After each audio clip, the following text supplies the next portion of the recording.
আর সেজন্য আমাদের আজকের 24 ঘন্টার আলোচনার বিষয় দল নির্বাচন কিভাবে কেন। সেফ থাকা খুব জরুরি, কারণ সেফ থাকলে উড়াল বাধাহীন, জীবনটা রকিং। মন চাইলে ঝাঁপ, রিস্কি লাভ। সেফ থাকলে জীবনে দম আসে, সেফ থাকলে জীবন হাসে। আর এই বিশ্বাস থেকেই বিএসআরএম তৈরি করছে বেস্ট কোয়ালিটি স্টিল। প্রতিদিন সেফ রাখছে বাংলাদেশ।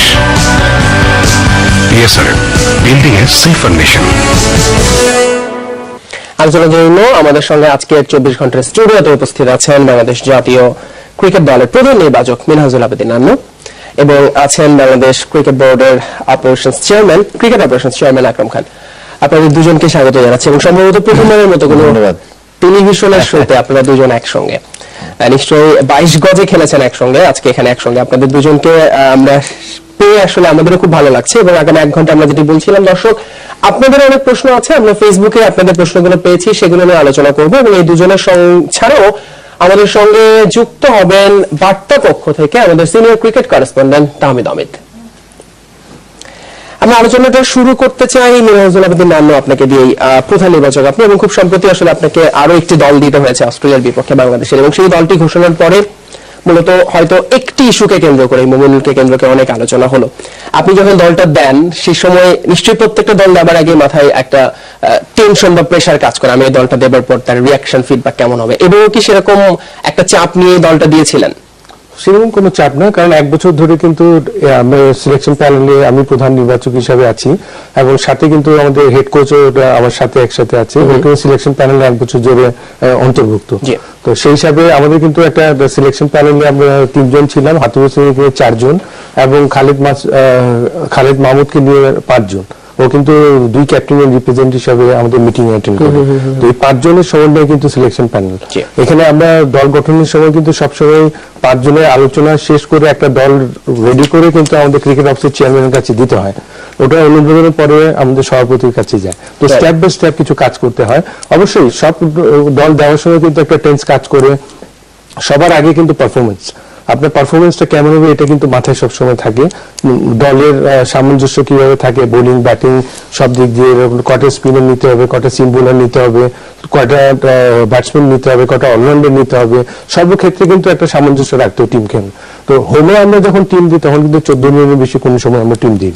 আচ্ছা আচ্ছা। তো সেই হিসাবে আমরা এভেতে যখন যাই তখন 15 জন, তার বেশিও গিয়েছিল, কারণ একসাথে যদি আপনার 3টা ফরম্যাটে থাকে তাহলে বেশি খেলোয়াড়। নিউজিল্যান্ডে আপনারা জানেন সবাই 22 জন, শ্রীলঙ্কাতেও প্রায় 20 জনের মতো একটা দল। তো এবার এই যেটা আমরা দল অস্ট্রেলিয়ার সাথে দিয়েছি, একটা ইস্যু নিয়ে অবশ্যই একটা আলোচনা হয়েছে এটা নিয়ে, কারণ এই জায়গায় কিন্তু আমরা সবসময় কোচকে প্রাধান্য দিয়ে থাকি, কারণ 1 বছর ধরে টিমকে কিন্তু একটা সফলতার চূড়ায় কিন্তু নিয়ে গিয়েছে। আপনি চ্যাম্পিয়ন্স ট্রফি সেমিফাইনাল খেলেছেন, আপনি টেস্টে কিন্তু আমরা যেটা স্ট্রাগল করতাম আগে, বিশেষ করে আপনার বোর্ডে আপনার দেখেন নিউজিল্যান্ডে আমরা 5 দিন একটা ভালো ক্রিকেট খেলতে পেরেছি টেস্ট ক্রিকেটে, তারপরে ভারতে এসে 5 দিন খেলেছি, শ্রীলঙ্কায় এসে একটা ইতিহাস 100তম টেস্টে আমরা জয় পেয়েছি, হোম সিরিজে ইংল্যান্ডের সাথে টেস্ট জেতা, এটা কিন্তু কম একটা সাফল্য না। সেই হিসাবে একটা যে গেম প্ল্যানার থাকলে এটা হেড কোচ কিন্তু টোটালি টিমকে কিন্তু পরিচালনা করে। ওর কিন্তু একটা কোচিং স্টাফের একটা বিশাল বহর আছে, ওখানে ব্যাটিং স্পেশালিস্ট কোচ আছে, বোলিং স্পেশালিস্ট আছে, ফিল্ডিং স্পেশালিস্ট আছে। তো সেই হিসাবে ওদের সাথেও কিন্তু আমরা একটা কনসাল্ট করি, কারণ ফিডব্যাকটা কি পায়, তারপরে কিন্তু চূড়ান্ত সিদ্ধান্ত নেওয়া হয়। কারণ একটা হেড কোচের প্ল্যানেই কিন্তু একটা টিমের সাকসেসটা। তারপরে আমরা নির্বাচকরাও কিন্তু সাথে সাথে এটার সাথে ফিডব্যাক গুলি দিই, কোন জায়গায় ল্যাকিংস থাকে এগুলি প্রোভাইড করি, সেই হিসাবে কিন্তু টিমটা চূড়ান্তভাবে সিদ্ধান্ত নেওয়া হয়। ওকে, আপনার কথাতে আসলে আমরা এই বিষয়টি আলোচনা আসছিলাম এবং আকরাম খান আপনার কাছে এই বিষয়টি জানতে চাই যে গত 1 বছরে আসলে সিলেকশন প্যানেলে একটা নতুন পরিবর্তন এসেছে। আগে নির্বাচক প্যানেলেই ছিলেন সর্বেসর্বা, এখন 3 নির্বাচকের সঙ্গে যুক্ত হয়েছেন আপনারা, ক্রিকেট অপারেশনস চেয়ারম্যান এবং কোচ এবং ম্যানেজার। এইটা আসলে করার কারণটা নিশ্চয়ই সবকিছুর জন্য চিন্তা করি যে আরো দলের যাতে আরো ভালো হয়, সেটার পথে মানে আপনারা কেমন এনজয় করছেন এই কাজটা নতুন ভাবে? দেখেন, ঘটনা এনজয় তো অনেক করছি, যেহেতু বাংলাদেশ দল কিন্তু অনেক ভালো করছে। তো ইনফ্যাক্ট যখন আমি খেলা শুরু করেছি আপনার 88-এ, তখন থেকে কিন্তু বাংলাদেশ ক্রিকেট একটা ছিল যে আপনার সিলেক্টররা টিম দিবে, সেটা কিন্তু আপনার অ্যাপ্রুভাল হয়ে আসতে হবে আপনার প্রেসিডেন্ট থেকে, ঠিক আছে? তো আপনার এই ঘটনাটা আমার মনে আছে, আপনার 2015-এ যখন একটা ওয়ার্ল্ড কাপের যে একটা স্কোয়াড দেওয়া হলো, ঠিক আছে। স্কোয়াড দেওয়ার পর আমি তখন আমি চেয়ারম্যান ছিলাম, তখন আমি জিজ্ঞেস করলাম যে সবাই কি আপনার মানে এগ্রি আছে কিনা। তো আমাকে তখন যারা সিলেক্টর ছিল তখন ওরা বললো যে হ্যাঁ এগ্রি আছে। বাট একটা পর্যায়ে গিয়ে যখন আপনার প্রেস কনফারেন্স হবে তখন গিয়ে কিন্তু আপনার মনে আছে সেটা কিন্তু আপনার প্রায় 3 ঘন্টা ডিলে হয়েছিল। তো সেটার কারণটা হলো যে আপনার টিম যখন সিলেকশনটা হয়ে গেল তারপরে কিন্তু আপনার ক্যাপ্টেন আপনার আমাদের মাননীয় প্রেসিডেন্টকে ফোন করে, কিন্তু আমাদের প্রেসিডেন্ট আমরা ভেরি লাকি, উনি কিন্তু প্রচুর হেল্প করেন এবং কোনো কথায় আপনি মানে ক্রিকেটিং এর কোনো কথায় কিন্তু উনি কোনো সময় আমাদেরকে নেগেটিভ কিছু বলেননি। যখনই বলে আমি হয়তো কিছু কথা আমি টেনে আনছি আগে থেকে, যেমন ওয়াই হাতুরাকে আমরা নিয়েছি, আপনি তার আগে কিন্তু আমাদের জার্গানসন কোচ ছিল অস্ট্রেলিয়ান, আপনার রিচার্ড ছিল। তো ওদের কালচার আমাদের কালচারের মধ্যে কিন্তু অনেক সমস্যা আছে। তো হয় কি যে একটা টিম মনে করেন ভালো করছে, হয় 6 মাস 8 মাস করার পর হঠাৎ সে বলে যে আমি থাকতে পারবো, আমার ফ্যামিলির প্রবলেম, বুঝছেন, তখন কিন্তু আপনার 15-20 দিনের নোটিসে কিন্তু চলে যায়, তখন কিন্তু আপনার পুরো প্ল্যানটা কিন্তু আপনার ধ্বংস হয়ে যাচ্ছে। তখন আমরা যখন আমাদের মাননীয় প্রেসিডেন্ট যখন আসলেন তখন কিন্তু আমাদের উনি এই কথাটা বলেছেন যে দেখো, উনি আমার মনে আছে যখন 97 আমি খেলতে যাচ্ছি উনি কিন্তু পার্সোনালি ফোন করে আমাকে ক্রিকেট নিয়ে কথাটা বলেছেন। এটা এই জন্য আমি বলছি যে উনি এই ব্যাপারগুলো জানতেন এবং ওনার ইন্টারেস্ট অনেক বেশি। তারপরে যখন হাতুরাকে তখন আমরা বললাম যে, উনি বললো যে দেখো কোথাও একটা এশিয়ান কালচারে যদি পাও ভালো, টাকা কোনো ব্যাপার না, তুমি কিন্তু এই ধরনের একটা যদি কোচ পাও তাহলে এটা আমার বাংলাদেশের জন্য অনেক ভালো হবে, যে সে আমাদের কালচারের সাথে মিশে যাবে।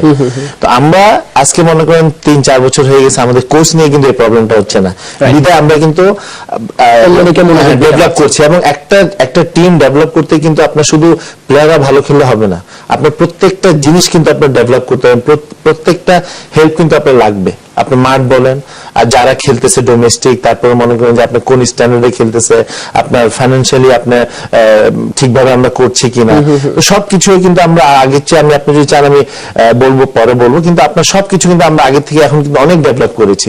যাই হোক, যে জিনিসটা হলো তারপরে আপনার ক্যাপ্টেন ফোন করে বললো যে ভাইয়া আমার তো এই প্লেয়ারটা দরকার, এটা কিন্তু মিটিং এর পর। আচ্ছা। এবং কোচও বললো যে আমার এই প্লেয়ারটা দরকার, যারা 15 মেম্বারের বাইরে ছিল। তখন এটা নিয়ে কিন্তু আপনার একটা সমস্যা হয়ে গেছে অনেকক্ষণ পর, বিকজ আপনি যখন খেলবেন, আমি যখন সিলেক্টর ছিলাম তখন কিন্তু আমরা সিলেক্টর 3 জন ছিলাম, আমরা একটা টিম করতাম, করার পর আমি আপনার ক্যাপ্টেন এবং কোচকে ডাকার পর ওদেরকে আমি বলতাম যে দেখো এই টিমটা করছি, তুমি স্যাটিসফাই কিনা। তখন কিন্তু কোচের কিন্তু একটা প্ল্যান থাকে, ক্যাপ্টেনের প্ল্যান থাকে, এবং আমি মনে করি যে ওরা যেহেতু ওদেরকে নিয়ে খেলবে, ওদেরকে কনফিডেন্স দেওয়া হলো আমার দায়িত্ব। ইভেন আমার পছন্দ না হলো আমি ওকে কিন্তু আপনার কনফিডেন্স দেওয়ার জন্য আমি প্লেয়ারটাকে মেনে নিতাম। তারপরে যখন আমি দিয়েছি সেটা কিন্তু আপনার তখন আমরা প্রেসিডেন্টের কাছে দিতাম। তো যখন 2015-এ এই সমস্যাটা হলো যে আপনার ক্যাপ্টেন একটাকে চাচ্ছে, আপনার কোচ একটাকে চাচ্ছে, তারপরে কিন্তু একটা বিরাট সমস্যা দেখা গেল। দেখার পর কিন্তু এই ডিসিশনটা আসলো যে আপনার ক্যাপ্টেনের রিপ্রেজেন্টেটিভ একটা দরকার আমাদের, আদারওয়াইজ আপনার সিলেক্টর টিম দিচ্ছে পরে কিন্তু আপনার ব্যাপারটা হচ্ছে না, তাই না? আপনার কোচ কি যায়, কোচ মনে করেন আগে আমরা টিম বানাতাম কেন? আগে টিম বানাতাম আমরা ড্র করার জন্য, আমরা মনে করেন ম্যাক্সিমাম, এখন কিন্তু আমরা জিতার জন্য বানাই। আমাদের একটা লেগ স্পিনার নাই, আমরা কিন্তু চেষ্টা করছি যে একটা লেগ স্পিনার, আপনি দেখেন একমাত্র টেস্ট প্লেইং আমাদের ছাড়া প্রত্যেকটা টেস্ট প্লেইং এ কিন্তু লেগ ব্রেক বলার আছে, ইভেন নন টেস্ট প্লেইং কান্ট্রিদেরও কিন্তু লেগ ব্রেক কিন্তু একটা করে আছে, যেটা আমাদের নেই। আমরা এটার জন্য অনেক কাজ করছি। আমরা অনেক উইকেটে কি ধরনের আমাদের বলার দরকার সেটা আপনি তো এটাও বলতে পারেন যে এই ট্যুরে আমরা একটা এক্সট্রা কিন্তু লেফট আর্ম স্পিনার নিয়েছি। ইভেন এমন হতে পারে যে ওরা কিন্তু যে কোনো একটা টেস্টে 2টা লেফট আর্ম স্পিনার নিয়ে খেলবে। তো আপনি তখন যদি আপনাকে বলে যে ওদের তো অস্ট্রেলিয়া তো আপনার 5টা লেফট আর্ম স্পিনার আছে, বাট সেটা কিন্তু বাইরে কিন্তু সবাই বলবে যে 5টা লেফট আর্ম ব্যাটসম্যান আছে, তারপরে কেন 2টা আপনার লেফট আর্ম স্পিনার নিয়ে বাংলাদেশ নামলো। যদি আমরা জিতি এটা নিয়ে কথা হবে না, বাট যদি হারি এটা নিয়ে অনেক কথা হবে। তো আপনার হবে কি, এখানে কিন্তু আমাদের একটা প্ল্যান আছে, আমরা জিতার জন্য আমাদের যা যা দরকার এটা নিয়ে কিন্তু আমরা অনেক কাজ করি, অনেক স্টাডি করি, এবং সেই কারণে আসলে আপনাদের নতুন এই সিলেকশন ফরম্যাটটা বলা যায়। কিন্তু এটার কারণে আসলে অনেকগুলো প্রশ্ন উঠছে, এবং সেই প্রশ্নগুলো আমি আলোচনা করতে চাই। যেমন এখন যেটি সবচেয়ে বেশি সামনে আসছে যে কোচের ক্ষমতাটা এখন অনেক বেশি। এই প্রশ্নটা যেরকম সাধারণ দর্শকরা করছেন, একইভাবে আমরা অনেক মিডিয়াতেও দেখছি, এবং আমরা একটু তামিল আহমেদ আপনার কাছে যেতে চাই এই মুহূর্তে আসলে বার্তা কক্ষে, কারণ আপনারাও আসলে রিপোর্ট করছেন যে এখন বাংলাদেশের ক্রিকেটে সব কথা শেষ কথা হচ্ছে হাথুরু সিংহে, সেটি আসলে কেন হচ্ছে? আমরা যে সিলেকশন প্যানেল নিয়ে কথা বলছিলাম, সেটা তো একটা ফরম্যাট আছে, সেখানে কোচকে কি আসলে এটা বলা কতটা যৌক্তিক আপনি মনে করছেন? যৌক্তিকের বাইরে একটা কথা চিন্তা করতে হবে, হাথুরু সিং সম্পর্কে কিন্তু একটা টুইস্ট মানুষের ধারণা আছে, মিথস্ক্রিয়া আছে। একটা কথা বলে কি, তুমি এই মুহূর্তে যদি হাথুরু সিং কালকে বলে দেয় আমি আর বাংলাদেশের কোচ থাকবো না, তাহলে কি প্রতিক্রিয়া হতে পারে বাংলাদেশে? সেটি সবাই হাই উঠার শুরু করে দেবে, না না আমাদের হাথুরু সিং এর খুব দরকার। অর্থাৎ এই যে হাথুরু সিং এর দরকার, তার দ্বারা আমরা সাফল্য পেয়েছি, এটা সবাই স্বীকার করে, এত কিছুর পরে স্বীকার করে। অনেক সময় তার যে হস্তক্ষেপ অনেকে মেনেও নিতে চায়, কিন্তু প্রশ্নটা এখানে থেকে যায় যে একজন মানুষ সাফল্য এনে দিচ্ছেন, কিন্তু তিনি পুরো প্রক্রিয়াটা, সিস্টেমটাকে মানে শেষ করছেন কিনা বা একটু সমস্যা করে দিচ্ছেন কিনা, সেই জায়গায় কিন্তু গণমাধ্যম প্রশ্ন তোলে বারবার যে তিনি যতটা তার ক্ষমতা আছে তার বাইরেও তিনি হস্তক্ষেপ করছেন, সেরকম একটি ধারণা আমাদের মধ্যে তৈরি হয়েছে, গণমাধ্যম বলুন বা সব দিক দিয়ে বলুন। এখানে একটা জিনিস আমার কাছে, দুইজনের কাছে, নান্নু ভাই আছে, আকরাম ভাই আছে, জানার ইচ্ছা আছে। আমরা যতটুকু জেনেছি, যখন মমিনুলকে দল থেকে বাদ দেওয়া হয়, তখন এটা সবাই জানে যে সেটি নাকি হাথুরু সিং এর চেয়েছেন বলে হয়েছে। সেটি নিশ্চয়ই আজকে নান্নু ভাই ব্যাখ্যা করবেন আসলে ব্যাপারটা কি ঘটেছিল। কিন্তু আমার প্রশ্নটা হচ্ছে, অনেক জায়গায় বোর্ড সভাপতি নাজমুল হাসান পাপন, যিনি সবসময় ক্রিকেটের স্বার্থে কথা বলেন, সে মানুষটি যখন বলেন যে আমি ক্রিকেটাররা অনেক সময় হাথুরু সিং এর কাছাকাছি যেতে পারে না, তারা আমার কাছে আসে, আমি একটা দুতিয়ালির ভূমিকা পালন করি, আমি যে হাথুরু সিং কে বলি যে তুমি এরকম এরকম করলে ভালো হয়, ব্যাপারটা আসলে আমার কথা নয়, আমি আসলে ক্রিকেটারদের কথাটা তার কাছে পৌঁছাই। আমরা যতটুকু জানি, মমিনুলকে বাদ দেওয়ার পর 4 জন সিনিয়র ক্রিকেটার বোর্ড সভাপতির সাথে দেখা করেছিলেন। আমার কথা হচ্ছে, 4 জন সিনিয়র ক্রিকেটার যারা ক্রিকেট দলের সঙ্গে আছেন, তারা তো এই কথাগুলো হাথুরু সিং এর সাথে আগেই কথা বলতে পারতেন, দল নির্বাচনের আগেই। তার মানে কি হাথুরু সিং এর সাথে একটি মানে গ্যাপ রয়েছে ক্রিকেটারদের? সেটি থাকা কিন্তু ভালো নয়। তিনি নির্বাচক মন্ডলীর অংশ, তার সঙ্গে ডিবেট তো হবেই নান্নু ভাইদের, এটা খুব স্বাভাবিক, তার একটি চাওয়া থাকবে, তার একটি, কিন্তু সেই গেম প্ল্যানটা যখন ওই মিটিং এর আউটডোরের বাইরে আসে, তখন কিন্তু সমালোচনাটি হয়। আপনাকে কনভিন্স করতে হবে, নিশ্চয়ই হাথুরু সিং এর কাছে এমন কোনো যুক্তি আছে, এই জন্য তিনি এই ক্রিকেটারকে চান। এখন নান্নু ভাই যদি কনভিন্স হয়, তাহলে সে দলে তাকে নিবে, তাহলে হবে না, তাহলে বাইরে এটি আসার কথা না। সমস্যা হচ্ছে এটি বাইরে আসছে। বা একই কথা হচ্ছে, আমার কাছে জানা যাচ্ছে যে ক্রিকেটাররা কেন হাথুরু সিং এর কাছে নিজেরাই যেতে পারছে না, কেন তাকে বোর্ড প্রেসিডেন্ট হয়ে ভাই হিসেবে যেতে হয়। জি, মিনহাজুল আবেদিন, আপনার কাছে আসলে অনেকগুলো প্রশ্ন উঠে এসেছে এবং খুবই বোধহয় সাম্প্রতিক সময়ে বেশি আলোচনার বিষয় এগুলো। প্রথমে আমি বলবো যে কথাটা বললো যে ক্যাপ্টেনের কথাটা, যে ক্যাপ্টেনের সাথে কিন্তু এই সিলেকশনটার আগে আমরা সবসময় ক্যাপ্টেনের সাথে কিন্তু ডিসকাস করি, তারপরেও কিন্তু এখন কিন্তু সিলেকশন প্যানেলে ক্যাপ্টেনের রিপ্রেজেন্টেটিভ হিসাবে কিন্তু টিম ম্যানেজার আমাদের ইনভলভমেন্ট, তারপরেও কিন্তু আমরা ক্যাপ্টেনের সাথে একটা প্রাথমিক একটা মিটিং করি। তো সেই জায়গায় কিন্তু ও এগ্রি করার পরে কিন্তু আমরা যে 14 জন বা 15 জন তখন কিন্তু ডিসিশনটা নিই। ওর কিন্তু চাওয়া পাওয়াটা কিন্তু আমরা অগ্রাধিকার অবশ্যই দিই, কারণ মাঠে পরিচালনা করবে, ওরও একটা পছন্দনীয় খেলোয়াড় আছে বা ও চাচ্ছে এই প্ল্যানে খেলার জন্য, তো সুতরাং সব দিক দিয়ে মেনে নিতে হয়। এটা একটা টিম এফোর্ট। আপনি এক বছরে আপনি যদি দেখেন সিলেকশনের ব্যাপারটা, এই সফলতা কিন্তু এটা টিম এফোর্টের অঙ্গ, কিন্তু আপনি কিন্তু এটাকে ফেলে দিতে পারবেন না। কোচ, সিলেকশন প্যানেল, ক্যাপ্টেন সবকিছু মিলে কিন্তু একটা সম্মিলিত একটা সিদ্ধান্ত হয়। তারপরে আমাদের মাননীয় প্রেসিডেন্ট কিন্তু যথেষ্ট আপনি নলেজেবল এবং ক্রিকেটের সবকিছু জানেন, তো উনিও কিন্তু এপ্রুভটা দেশ শেষে আমরা আগে ক্রিকেট অফিসের চেয়ারম্যানের কাছে কিন্তু দলটা রেডি করে দিই, তারপরে অনুমোদনের পর কিন্তু ওনার কাছে যায়। তো আমি মনে হয় এই কথাগুলো, এই যে আকরাম যে কথাটা বললো 2015-তে যেটা ওয়ার্ল্ড কাপে 3 ঘন্টা আমাদের ডিলে হয়েছিল, তখন কিন্তু চেয়ারম্যান সিলেকশন কমিটির ছিল ফারুক আহমেদ, ওকে তো এগ্রি করতে হয়, ও তো তখন তো রিজাইন দেয়নি, ও তো এগ্রি করে আজকে যে এত বড় বড় কথা বলছে, ও পেপারে স্টাম্প পেপারে করে গিয়েছিল। তো সুতরাং আপনি যদি টিম এফোর্ট, একটা টিমের যদি পুরোপুরি টোটাল পারফরমেন্সটা যদি চিন্তা না করে যদি খালি বাইরে বাইরে কথা বলতে থাকেন, তাহলে তো হবে না। এখন এই যে এই সিলেকশনটা নিয়ে মমিনুলের ব্যাপারটা দেখেন, ওকে কিন্তু আপনার কোনো অবস্থাতে কিন্তু আমাদের পুলের বাইরে থেকে আমরা নিয়ে যাইনি, আমাদের চোখের আড়াল করিনি। কিন্তু হাথুরু সিং একটা প্ল্যান দিয়েছিল ফার্স্ট টেস্টের জন্য, যেটাকে আপনার যে ও চাচ্ছে আমার উইনিং কম্বিনেশন আমি ভাঙতে চাই না। আপনি যে লাস্ট টেস্টে জিতেছেন, ভুলে গিয়েছে কাকে নিয়ে খেলেছে? মমিনুল খেলেছিল 11 জনে, খেলেনি। তখন তো এত উচ্চ রিয়াদ দুজনে আসলে সেই টেস্টে বাদ পড়েছিল। তো তখন তো কেউ এই কোশ্চেনটা করেনি যে মমিনুলকে কেন খেলানো হচ্ছে না, রিয়াদকে কেন খেলানো হচ্ছে না। দল তো ঠিকই 5 দিনে খেলা এতে ঠিকই জিতে। আচ্ছা, আমি মনে একটু চান্দিকে হাথুরু সিং এর দল নির্বাচন নিয়ে আসলে তার যে নতুন ভূমিকাটা তিনি কিভাবে দেখছেন এবং তার প্রতিক্রিয়াটা কি একটু জানবো। the players that you are concerned and look at how many opportunities they got until they get dropped. That doesn't mean their careers are finished either, because we have invested so much opportunities and that experience must not go to waste. It has happened in the past. I don't think it will happen after year, and it's going to happen next 2 years. I don't get it. শুনছিলাম যেমন হাতুরু সিং সবসময় বলেন সোজা সাপটা কথা। দর্শক, আপনাদের অনেক প্রশ্ন আছে, সেসব নিয়ে আমরা ফিরছি, কিন্তু একটা বিরতির পর আমাদের সঙ্গে কথা বলছি আমাদের প্রধান নির্বাচক এবং ক্রিকেট অপারেশনস চেয়ারম্যানদের সঙ্গে। আমরা একটু সরাসরি দর্শকদের প্রশ্নে চলে যেতে চাই। আজকে সারাদিন ধরে আপনারা অনেক প্রশ্ন করেছেন আমাদের কাছে মানে আমাদের মাধ্যমে আসলে তাদের কাছে দেওয়ার জন্য আমরা সেই প্রশ্নগুলো পৌঁছে দিচ্ছি।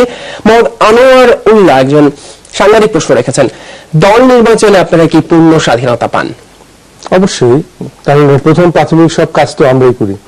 কারণ এই যে আপনি দেখেন, এই যে হাতুরু সিং এর প্রসঙ্গটা আসে, এই প্রসঙ্গটা আসে, আমরা যখন গতবার ইংল্যান্ডের সাথে মেজি হাসান মিরাজকে ইন্ট্রোডিউস করেছিলাম, তারপরে তার আগে আপনার মুস্তাফিজকে ইন্ট্রোডিউস করেছিলাম, এগুলি কিন্তু আমাদের বিদেশি কোচরা কিন্তু কোনো খেলোয়াড় ছিল না। আচ্ছা, এগুলো কিন্তু আমরাই কিন্তু ওকে ইন্ট্রোডিউস করে কিন্তু দলে দিয়েছিলাম, এবং মেজি হাসান মিরাজটা কিন্তু একদম মিরাকল। ও কিন্তু তখন আমাদের এইচপি তে ছিল, আমাদের পুলে ছিল না। গতবার ইংল্যান্ড সিরিজের আগে কিন্তু ওকে আমরা সরাসরি ওকে খেলতে দিই। তো সুতরাং এই সমস্ত ক্ষেত্রে কিন্তু দল নির্বাচনে আমাদের স্বাধীনতা তো এই জায়গায়, যে একটা খেলোয়াড়কে আপনার ডেবিউ করানো, তারপর পারফরমেন্স বার করে আনা, তারপর কিছু খেলোয়াড় আপনি দেখবেন যে দলে আজকে অনেক বছর ধরে খেলছে, পারফরমেন্সে আমাদের সিনিয়র প্লেয়ারদের দেখেন আজকে কত বছর ধরে রিপ্রেজেন্ট করছে, এই জায়গায় সিলেকশনের কোশ্চেন আসে না। আচ্ছা, যখন আপনি নতুন প্লেয়ারকে দিবেন এবং কিছু প্লেয়ারের পারফরমেন্সে আপ ডাউন করে ওদেরকে চেঞ্জ করা, ওই জায়গায় চ্যালেঞ্জিং কাজ হয়। তো সুতরাং ওভারঅল সবকিছু নিয়ে কিন্তু অত চেঞ্জ কিন্তু হয় না দলে। কিন্তু এইবারে দলটা নিয়ে আসলে আলোচনাটা তো একটা জায়গাতে ছিল মমিনুলকে নিয়ে, সেটি নিয়ে আপনি একটা ব্যাখ্যা আপনাকে বলছিলাম যে এই ব্যাখ্যাটা হলো আপনার যে ও যে একটা প্ল্যান করেছে, যেটা শ্রীলঙ্কার সাথে যে টেস্ট ম্যাচটা আমরা জিতে এসেছি ১৭তম টেস্টে, তো সেই জায়গায় এসে কিন্তু উইনিং কম্বিনেশন আমি চেঞ্জ করতে চাই না। বেশি হলে একটা দুটো বোলার, যেহেতু হোম সোইলে খেলা, আমাদের উইকেটটা একটু ধীর গতির, তো সেই জায়গায় একটু হয়তো এক্সট্রা স্পিনার দরকার হতে পারে, একটা পিস বোলার কম খেলানো হতে পারে, এই ধরনের চিন্তা ভাবনা এসছে। ওই আশাতে উইনিং কম্বিনেশন না থেকে সৌম্য সরকার, ইমরু কায়েস সবাই কিন্তু তখন উইনিং কম্বিনেশনের মধ্যে ছিল, যেখানে মমিনুল ব্যাটিং করে। এই কারণে কিন্তু আপনি দেখেন এডিশনাল একটা এক্সট্রা উইকেট কিপার রাখার কারণ আপনার ম্যাচের সকালবেলা কিন্তু একটা ইনজুরিতে আসতে পারে, ইমিডিয়েট মুশফিকের যদি কিছু হয় তাহলে রিপ্লেস একটা উইকেট কিপার দরকার হবে। তো ওই জায়গায় কিন্তু একটা উইকেট কিপার সাবস্টিটিউট হিসেবে রাখা হয়। সেই জায়গায় একটা এডিশনাল স্পিনার দরকার। সকালে যদি আপনার উইকেট যদি অনেক ড্রাই পায়, তারপরে এডিশনাল যদি একটা স্পিনার খেলাতে হয়, টিমে রাখতে হয়। আর একটা পেস বোলার সবসময় এক্সট্রা রাখতে হয় হোম সোইলে, কারণ সকালবেলা পেস বোলারদের ইনজুরিটা যে কোনো সময় আসতে পারে।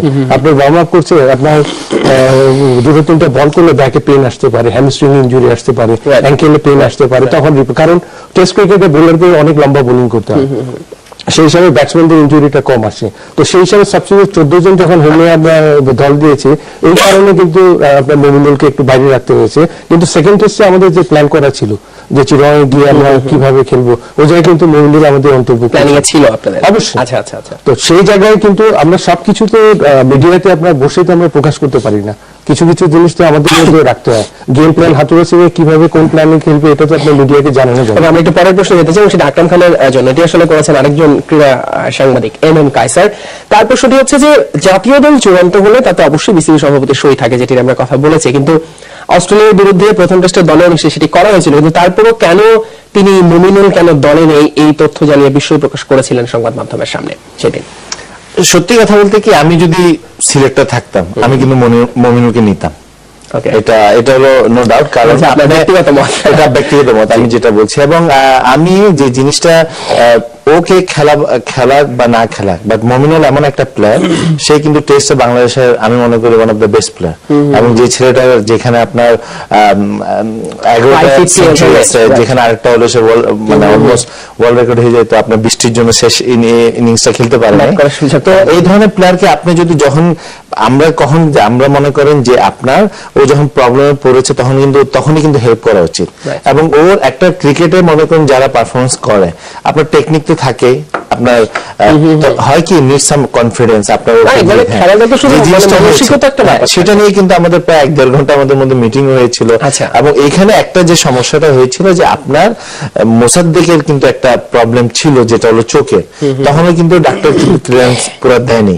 হ্যাঁ, যে আপনার না দিয়ে যে ওকে আরো দিন সময় চেয়েছিল, যে যেটা হবে যে এই জন্য কিন্তু নাসিরকে নেওয়া। আদারওয়াইজ মোসাদ্দেক যদি ঠিক থাকতো তাহলে হয়তো বা ওর সিলেক্টর বলেন বা যারা ছিল এটা কিন্তু ওনার অন্যভাবে চিন্তা করতেন। আর যে জিনিসটা হয়েছে, মমিনুল মনে করেন যে আপনার ওকে কিন্তু এই কথা বলাও ঠিক না যে ও এই উইকেটে ভালো ওই উইকেটে খারাপ, এটা কিন্তু ওকে বলে কিন্তু নিজে মানে অসম্মান করা ওকে, কারণ ওর যে কোয়ালিটি, এবং আমি মনে করি আপনার লাস্ট বিপিএলও কিন্তু সে ভালো করেছে T20 টিমে, আপনি বেশ ভালো 270-80 রান করেছে। তো আমার মনে হয় যে ওরকে নিয়ে কিন্তু ও ইজ আওয়ার অ্যাসেট, এবং আমি মনে করি ওর সামনে অনেক বড় ফিউচার আছে, এবং ওকে কনফিডেন্স দেওয়া, ওকে সুযোগ দেওয়া, এবং ও আমার মনে হয় যে বাংলাদেশের জন্য আরো অনেক কিছু অ্যাচিভমেন্ট করতে পারবে। না, কিন্তু আকরাম বিষয়টি কি শেষ পর্যন্ত এরকম অনেকটা মনে হয়েছে কিনা যে প্রচন্ড একটা চাপ তৈরি হলো মমিনুল দলে, এবং তারপর বিসিবি সভাপতির শেষ পর্যন্ত হস্তক্ষেপে মমিনুল দলে? না, এটা যদি এটা হ্যাঁ, আমি তো আমাদের মাননীয় প্রেসিডেন্ট কিন্তু আপনার মমিনুলের ব্যাপারে কিন্তু চেয়েছিলেন, যখন ওদের টিম প্ল্যান যেটা আছে যে আপনার ফার্স্ট টেস্টে মানে আপনার বেস্ট 11 যে খেলবে, সেই জন্য কিন্তু আপনার ব্যাপারটা করা হয়েছিল। বাট আপনি যদি বিদেশে আপনি 22টা প্লেয়ার নিতে পারেন, তাহলে আপনার দেশে 15 প্লেয়ার নিলে অসুবিধাটা কি আপনার, তাই না? এটা এই প্রশ্ন, এরকম একটা প্রশ্ন আছে আমাদের এক দর্শক করেছেন আল রাব্বিল আহমেদ, যে আসলে শ্রীলঙ্কায় আমরা অনেক দল নিয়েছি, বা 15 জনের দল নিলে আসলে কি সমস্যা হতো, এই সমালোচনাটা তো তৈরি হতো না? জনাব মিনহাজুল আবেদিন, আপনি নিশ্চিত হবে সবসময় তো আমরা 14 জনের বেশি কিন্তু কখনো দিইনি। তারপরে কোচ চেয়েছিল যে 14 জনের বেশি দিলে আমার একটা গেম প্ল্যান আছে, বেশি প্র্যাকটিস করার, একটা বেশি প্লেয়ার নিয়ে আমার প্র্যাকটিস করতে অসুবিধা হবে, ওর মতামত ও দিয়েছে। তো আমরা চিন্তা করি একটা টেস্টের জন্য ওর মতের ফলে যদি আমরা যাই, তো কোনো অসুবিধা হয় না। ওকে, আমি একটু বিসিবি সভাপতি আসলে তার নিজের বক্তব্যটা কি ছিল দল নিয়ে, একটু সেটি আমরা আরেকবার দর্শক আপনাদের শোনাতে চাই। ও একটা স্ট্র্যাটেজি করে একটা প্ল্যান দেয়, আমরা যেটা দেখি যে প্ল্যানটা গ্রহণযোগ্য কিনা। হারলে হেরে যাবো, জিতলে কিন্তু আমরা জিতার জন্য খেলবো। সো ও একটু অফেন্সিভ, সেই জন্য একটু রিস্ক বেশি নেয়। এখন পর্যন্ত he has been successful, but এর মানে এই না যে ও যেটা বলে সেটাই আমাদের করতে হবে, ডেফিনেটলি নট। আমাদের সিলেক্টররাও কম বুঝে না। আমি আবার একটু বার্তা কক্ষে যেতে চাই। তাহমিদ আহমেদ, আপনার কাছে, আপনি নিশ্চয়ই আমাদের আলোচনাগুলো শুনছিলেন বসে বসে অনেকক্ষণ ধরে। আপনার সঙ্গে আমরা মিলে আসলে প্রশ্নগুলো দেখছিলাম, এবং সেখানে আপনি বোধহয় খেয়াল করেছেন বেশিরভাগ প্রশ্ন ছিল মমিনুল কেন্দ্রিক এবং দল নির্বাচনে হাথুরুর অনেক বেশি প্রভাব নিয়ে। একই সঙ্গে মোসাদ্দেকের জায়গায় মমিনুলের বদলি যে কথাটা বলা হচ্ছে, সেটা নিয়ে অনেকে প্রশ্ন তুলেছেন। আপনারা কিভাবে দেখেছেন এই বদলটা বা অন্তর্ভুক্তিটা? হ্যাঁ, আপনারা যেটা সে গণমাধ্যম তো দেখেছে। একটি জিনিস আমার এখানে আপনার উত্তর দেওয়ার আগে নান্নু ভাইয়ের কাছে একটি প্রশ্ন জিজ্ঞেস করতে চাই। যেহেতু আপনি ক্যাপ্টেন মানে নির্বাচন কমিটির, যে যাই করুক, যে যার দাবি থাকুক, শেষ পর্যন্ত আপনি যখন টিম দিবেন তখন দায়টা আপনার, পুরোটাই এটা আপনার টিম। তা আপনি সেদিন যে 14 সদস্যের দল দিয়েছিলেন, আপনি এটা বলবেন কি পুরো মানে স্বীকার করেন এটি আপনার টিম, এটি আপনার দায়? 14 জন তো অবশ্যই আমরা ঠিক করেছি, আমরাই তো দল দিয়েছি। এই জায়গায় আপনার যে মমিনুল যে নেই, মমিনুলকে আমরা দ্বিতীয় টেস্ট, এটা তো আমাদের মধ্যে আমরা রেখেছি, আমরা প্রকাশ করিনি। কারণ এই জায়গায় যে আপনার মোসাদ্দেকের যে চোখের ইনফেকশন, এটা কিন্তু আমরা রিপোর্টটা পেয়েছি, আমরা জানি ওর চোখে ইনফেকশন আছে, কিন্তু আমাদের কাছে প্রথমে বলেছিল 95% কিউ 5% ওর ইনফেকশন আছে। তো সেই জায়গায় কিন্তু আমরা ওয়েট করেছি, আমাদেরকে বলেছে 2 দিনে ভালো হতে পারে বা 7 দিনে লাগতে পারে। ফরমাল যখন আরেকদিন ডাক্তারের রিপোর্ট যখন আসলো, যখন বলা হলো যে 15 দিন সানলাইটের নিচে কোনো কাজ করতে পারবে না, তখন আমরা কিন্তু যে আকরাম চেয়ারম্যান ক্রিকেট অফিসে আমাদের সামনেই ছিল, আলোচনায় কিন্তু তখনও হয়েছিল রিপ্লেস দেওয়া হবে মইনুলকে, তখন কিন্তু ডিসাইডেড। হ্যাঁ, এটা কিন্তু আলোচনা হয়ে গেছে। একটু এখানে আমাকে জিজ্ঞেস করার ছিল যে যেহেতু বলছেন যে মোসাদ্দেকের একটু সমস্যা আছে, তাহলে কি 1-2 দিন ওয়েট করা যাবে না টিমটা দেওয়ার জন্য, যেহেতু তার সমস্যা আছে? 20 তারিখ থেকে আপনার মূল স্কোয়াডের প্র্যাকটিসটা শুরু হয়ে গিয়েছিল। ওই পরিকল্পনার মধ্যে কোচ যখন আগাচ্ছে, তো এটার সাথে তো আমাদের সাপোর্ট আপনাকে বলেছিলাম, কোচের প্ল্যানের বাইরে আমরা একটা স্টেপও যাইনি। তো 1 বছর ধরে ওর সাথে আমরা ওইভাবে গিয়েছি, এবং আমরা আমাদের শেয়ার এক্সপেরিয়েন্স আমরা শেয়ার করে একটা জিনিস দেখবেন, এই সিলেকশন প্যানেলে কিন্তু আপনার কিন্তু 3 জন ফর্মার ক্যাপ্টেন আছে, আমাদের ক্রিকেট অফিসের চেয়ারম্যানও কিন্তু ফর্মার বাংলাদেশ দলের অধিনায়ক। তো এখানে কিন্তু একটা বিরাট একটা এক্সপেরিয়েন্স একটা প্যানেল আছে। তো এই জায়গায় কিন্তু কোনো অবস্থাতে কোনো কিছু কিন্তু ছাড় হয় না, সবকিছু সব বিষয়ে কিন্তু আলোচনা হয়। আপনারা একটা বিষয় নিয়ে খালি মাথা ঢুকাচ্ছেন, দলের সফলতা কিন্তু আপনারা দেখছেন না। আপনারা যদি এই জিনিসটা যদি আপনারা দেখেন, তাহলে কিন্তু এই সমস্ত কোয়েশ্চেন দ্বিতীয়বার করবেন না। নান্নু ভাই, আমার একটা জিনিস মানুষের সম্বন্ধে ভুল ধারণা, আমরা কাছ থেকে জানি যে কোচের সাথে আপনাদের মিলেমিশে কাজ করতে হবে, এটা এবং আপনারা সফল এবং ক্রিকেট এগিয়ে যাচ্ছে। একটা গাড়ির 4টা চাকা, কোন একটি খারাপ থাকলে গাড়িটা ভালোভাবে চলতো না। তাহলে এখানে আমি আপনাকে আরেকটা জিনিস আমি শেয়ার করছি। একটা জিনিস দেখেন, 1 বছর আমি প্রধান নির্বাচক আছি, আপনার চ্যাম্পিয়ন্স ট্রফিতে সেমিফাইনাল খেলা হয়েছে, ইংল্যান্ডের সাথে আপনি হোম সোয়েলের টেস্ট জিতেছেন, শ্রীলঙ্কার সাথে টেস্ট জিতেছেন। আপনাদের সাংবাদিকরা বলেন, প্রেস কনফারেন্স বলেন, কোথাও কিন্তু নির্বাচক প্যানেলকে কিন্তু অ্যাপ্রিসিয়েট করা হয় না। এটা তো মানে না না না নান্নু ভাই আমি একটা জিনিস যে আপনার সিলেক্টর যে মানে পোস্টটা এটা কিন্তু থ্যাঙ্কসলেস। আপনি মনে করেন যখন আমরা খেলতাম তখনই কিন্তু মনে করেন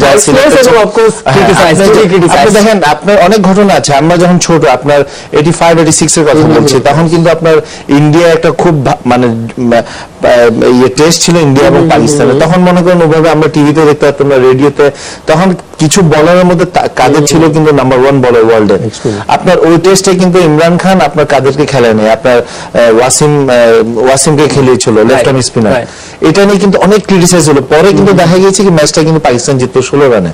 তো আসলে হয় কি তো আসলে হয় কি জানেন, যে আপনার কিন্তু জিততে হলে আপনার কিছু রিস্ক নিতে হবে এবং আপনাকে এই দায়িত্ব নিতে হবে যে আপনি জিতলে কিন্তু আপনার কিছু হবে না, বাট হারলে কিন্তু ক্রিটিসাইজ হবে। বাট এটাও কিন্তু একটা মনে করেন যে আপনার সাহসের ব্যাপার। আপনাকে জিততে হলে কিন্তু আপনাকে কিছু নান্নুভাইয়ের কাছে আবার এই জায়গায় আরেকটা জিনিস জানার আছে। আমরা আসলে আপনাকে ধন্যবাদ, এটা থ্যাঙ্কসলিপ জব আমরা জানি, কিন্তু তারপরে মানুষ সবাই স্বীকার করে যে নির্বাচন মন্ডলে অনেক ভালো ভালো প্লেয়ার নিয়ে এসছে। আপনার হয়তো আমরা জানি না, ভিতরে আপনি অনেক ডিবেট করেন, অনেক প্লেয়ারকে চায় না কোচ, তারপরে আপনি কষ্ট করে ঢোকান, সেটা তো গণমাধ্যম জানে না, সাধারণ মানুষ জানে না। এই জন্যই বলি একটা উদাহরণ আপনার কাছে অসংখ্য উদাহরণ আছে। এই টিম নিয়েও জানি অনেক ঘটনা ঘটেছে যেখানে আপনি চেষ্টা করে অনেককে দলে নিয়েছেন। একটা জিনিস যদি আমাদের কাছে পরিষ্কার করেন, যে কোনো একটা উদাহরণ দিই, তাহলে কিন্তু মানুষের মাঝে ওই ভুল ধারণাটা ভেঙে যাবে যে আপনারাও অনেক কিছু করেন, কোচের বিরুদ্ধে লড়াই করেন, করে কাউকে দলে নিয়ে আসেন। এরকম কোন একটা উদাহরণ যদি দেন, আমাদের আসলে বুঝতে সমস্যা মানুষেরও জানা উচিত আমার মনে হয় এই জায়গাটা।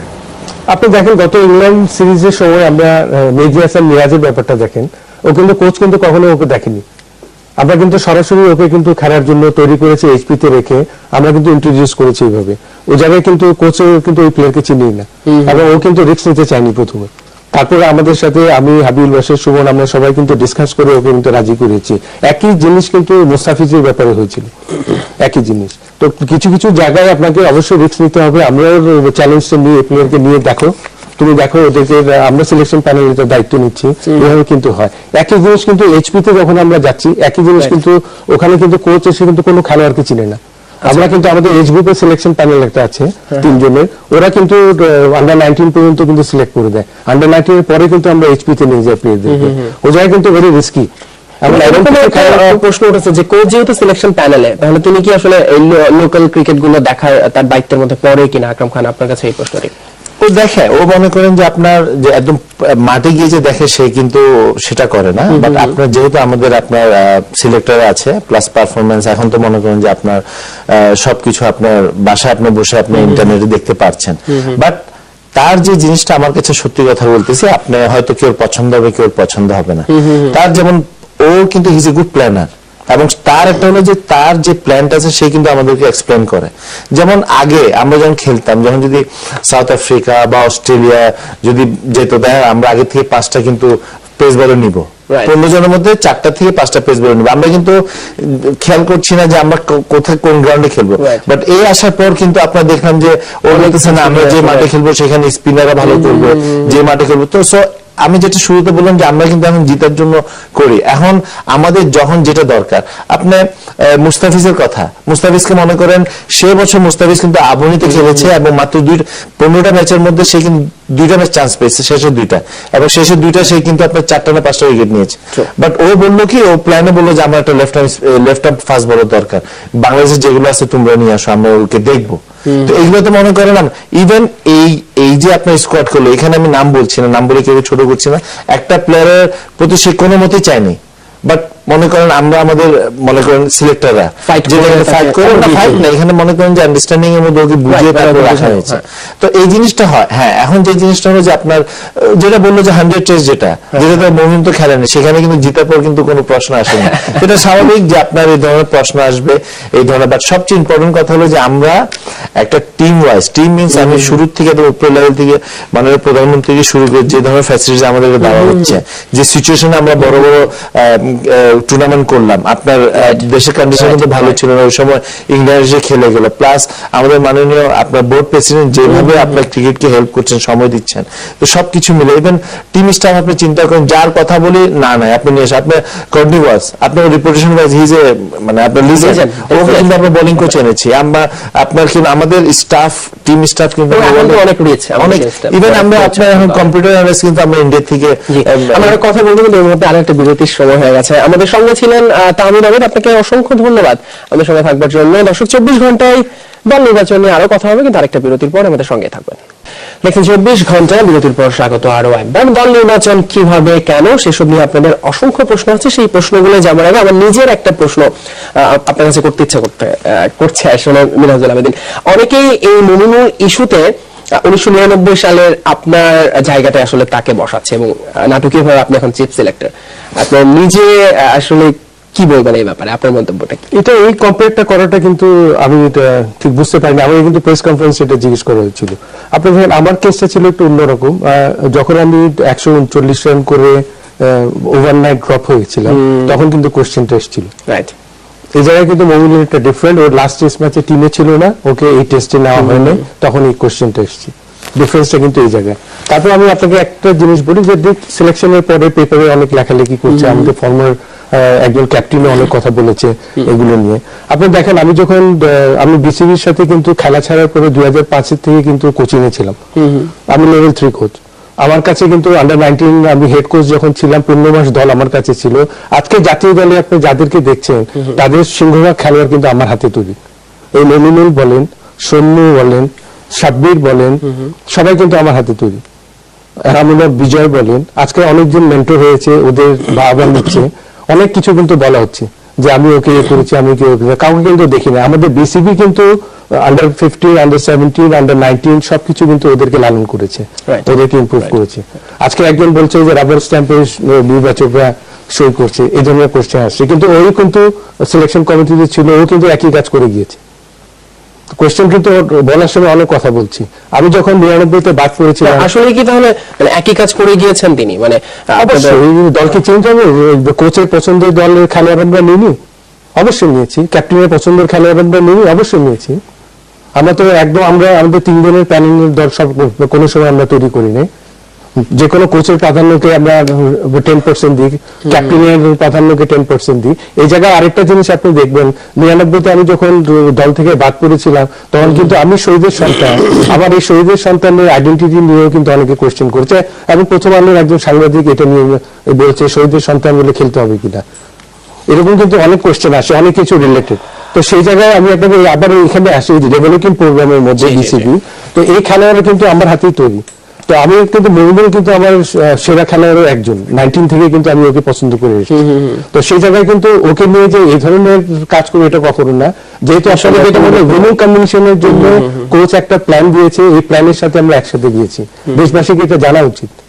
জি, আপনি আসলে এই বিষয়টি নিয়ে আমরা আগেও কথা বলেছি। একটু আপনার কাছে আসছে আরো একটি প্রশ্ন আছে আমাদের, যে দলের সঙ্গে এখন এত কোচিং স্টাফ বা আমরা আসলে এটি নিয়ে কথা বলছি, বাংলাদেশ ক্রিকেট অনেক এগিয়েছে, তারপরও কেন টি-20 ওয়ানডে এবং টেস্ট ম্যাচের জন্য একটা সঠিক কম্বিনেশন তৈরি হয়নি? কেন এখনো যেমন এই টেস্ট ম্যাচে হয়তো আমরা দেখবো ব্যাটিং অর্ডারে আবারও পরিবর্তন হচ্ছে, আবারও কম্বিনেশন ভাঙছে, মানে সেটা কি আসলে আমরা সেই জায়গাটায় পৌঁছাইনি, নাকি আমরা পরিকল্পনার একটা অংশ? দেখেন, আপনি সত্যি কথা বলতে কি যে আপনার টেস্ট এবং টি-20তে এখনো কিন্তু আমরা অন্য যে টেস্ট প্লেইং কান্ট্রি আছে ওদের লেভেলে কিন্তু যেতে পারিনি, কারণ আপনার টেস্ট আপনাকে আপনার 22টা উইকেট, আপনার 20টা উইকেট নিতে হয়।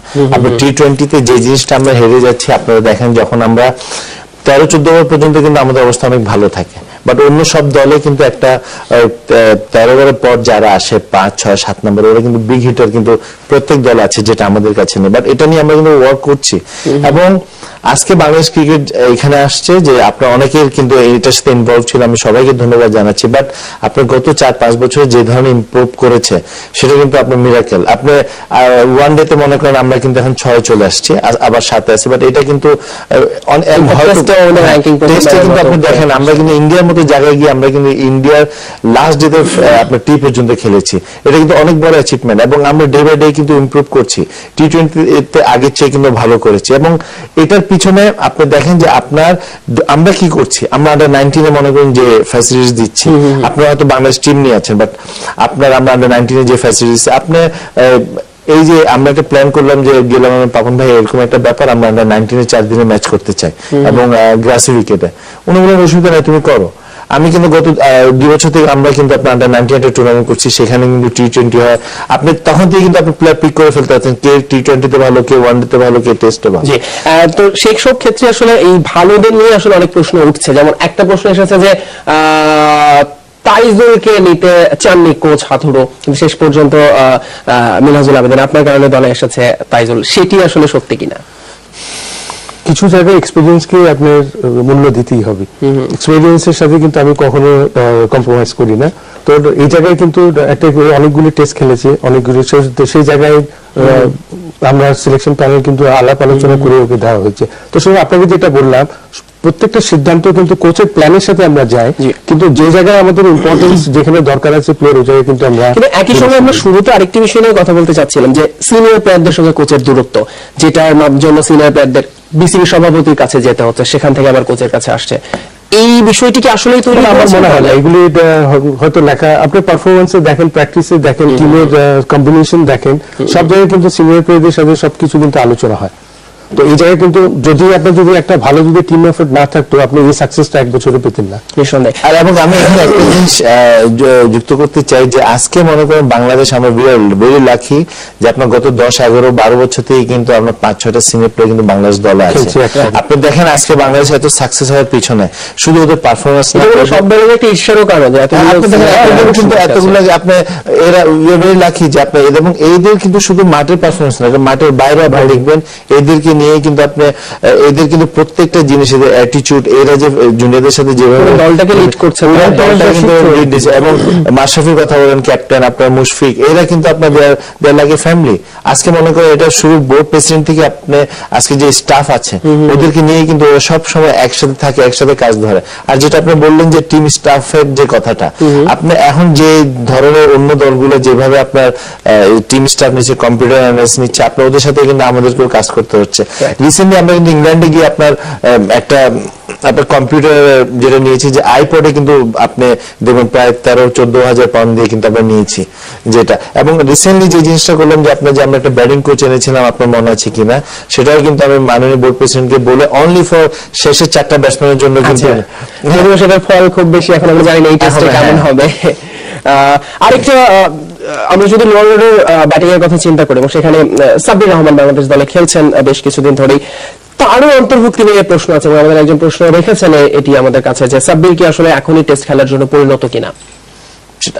হ্যাঁ, আমি যে জিনিসটা হলো যে আমি যেমন এটা নিয়ে এই প্রশ্নটা কিন্তু আমি হাতুকে বলেছিলাম যে করেছিলাম, বাট সে যে যুক্তিটা দেখিয়েছে যে ওখানে নান্নু ভাই ছিল যে আমরা লাস্ট যে টেস্টটা খেলেছিলাম, তো আপনার মনে আছে কিনা আমি জানি না, যে আমরা যখন সেকেন্ড টেস্টে আমরা যখন সেকেন্ড ইনিংসে যখন ব্যাটিং করছি, তামিম এবং সৌম্য প্রথম আউট হয়ে গিয়ে আপনার তামিম এবং ইমরুল কায়েস কিন্তু একটা ভালো পার্টনারশিপ করার পর কিন্তু হঠাৎ শেষের 15-20 মিনিটে কিন্তু সাকিব 3-4টা ক্যাচ দিল। তারপরে মনে করেন যে আপনার সাব্বির আউট হয়ে গেল, সেই দিনের পর আপনার ওদিন সন্ধ্যায় কিন্তু বোর্ড প্রেসিডেন্ট আপনার হোটেলে গিয়ে প্রায় 2 থেকে 2.5 ঘন্টা সবাইকে নিয়ে বসছেন, যে টেস্টটা কিন্তু আমরা জিতেছিলাম, এবং সেটা নিয়ে কিন্তু উনি এক ধরনের থ্রেটও দিয়েছিলেন যে এই হবে। তখন কিন্তু আমি আপনার ইয়েকে জিজ্ঞেস করলাম যে তুমি যে সাব্বিরকে টেস্টে নিয়ে no doubt he is our future player, ও কিন্তু ভবিষ্যতে আরো অনেক ভালো খেলবে। তখন ও বললো যে দেখো ও যে মোমেন্টে গিয়ে 45 রান করেছিল, কম বলে 42 রান করেছিল, এটা 240 টার্গেট দিয়েছিল 200 and something, বলো এটার জন্য এই রানটা কত ইম্পর্টেন্ট তুমি আমাকে এটা বলো। তখন কিন্তু আমি এটার কোনো জবাব দিতে পারিনি।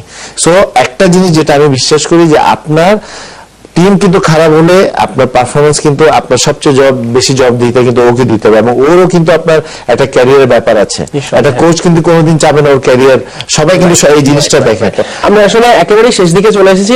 মিনহাজুল আবেদিন, আমরা দল নির্বাচন নিয়ে কথা বলছিলাম কিভাবে কেন। আপনি প্রায় 5 বছর হলো সিলেকশনের সঙ্গে আছেন, এখন আপনি চিফ সিলেক্টর, সামনে আরো থাকবেন নিশ্চয়ই আমরা আশা করছি। আপনার আসলে নিজের তো একটা লক্ষ্য আছে নিশ্চয়ই বাংলাদেশ দল নিয়ে, সেটা কি মানে আপনি কোন জায়গাটা দেখতে চান বাংলাদেশ? অবশ্যই টেস্ট ক্রিকেটের র্যাঙ্কিং এ আরো উপরে যেতে হবে, আমাদের ওয়ানডে র্যাঙ্কিং এ আমরা 5 এর মধ্যে থাকতে হবে, এই ধরনের প্ল্যান কিন্তু আমাদের করা আছে।